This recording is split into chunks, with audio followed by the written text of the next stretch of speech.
السلام علیکم جی وعلیکم السلام. کیسے ہیں سر آپ؟ شکر الحمدللہ. اچھا ناصر صاحب، کیا آپ کو معلوم ہے کہ پاکستان میں بابا فرید گنج شکر کا دربار ہے اور وہاں ایک دروازہ ہے جس کا نام باب جنت ہے. وہاں لوگ کتاروں میں لگ کے اس دروازے سے گزرتے ہیں کہ جو اس دروازے سے گزرے گا وہ جنت میں جائے گا. ناصر صاحب آپ بتائیں کیا واقعی ایسا ممکن ہے؟ اعوذ باللہ من الشیطان الرجیم. بسم اللہ الرحمن الرحیم. دیکھیں یہ ایک جہالت کی باتیں ہیں کہ ایسا سفر کرنا ہمارے لیے، ہم مسلمانوں کے لیے، ہم دنیا کے کسی ملک میں بھی رہتے ہوں، کہیں بھی رہتے ہوں، کہیں کے بھی رہنے والے ہوں، سب سے زیادہ ہماری مقدس روئے ارض پر جو خطہ ہے، جو علاقہ ہے، جو جگہ ہے، وہ مکہ شہر ہے. مکہ شہر کا وہ خانہ خدا جو قبلہ ہمارا، جس طرح نمود ہمیں وہاں جانا ہے. وہاں ہر چیز ہے. وہاں نماز پڑھنا زیادہ ثواب کا کام ہے. وہاں پہ سارا ہے.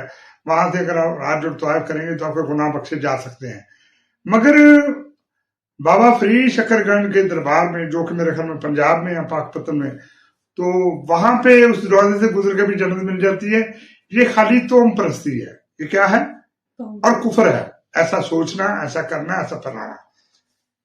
جو وہاں دفن ہے بابا فرید شکر گنج جو ہے، وہ بذات خود ایک نیک آدمی تھے. میں اب یہ نہیں کہہ سکتا کہ ان کو پیروں فقیروں کی اتنا زیادہ خلاف ہوں کہ میں ان کو بالکل ہی رگڑ دوں. ایسا میرا مقصد نہیں ہے. اور نہ میں یہ سمجھتا ہوں کہ دنیا میں ہی سب سے افضل اور معتبر ہوں اور بالکل ٹھیک ہوں، باقی سارے غلط تھے. ایسا نہیں ہے. ایسی میری سوچ نہیں ہے.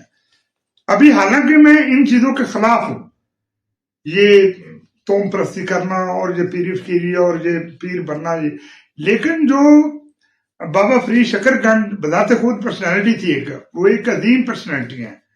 ان کی شاعری لکھی، اگر آپ شاعری پڑھیں، میں آپ پڑھ نہیں سکتے.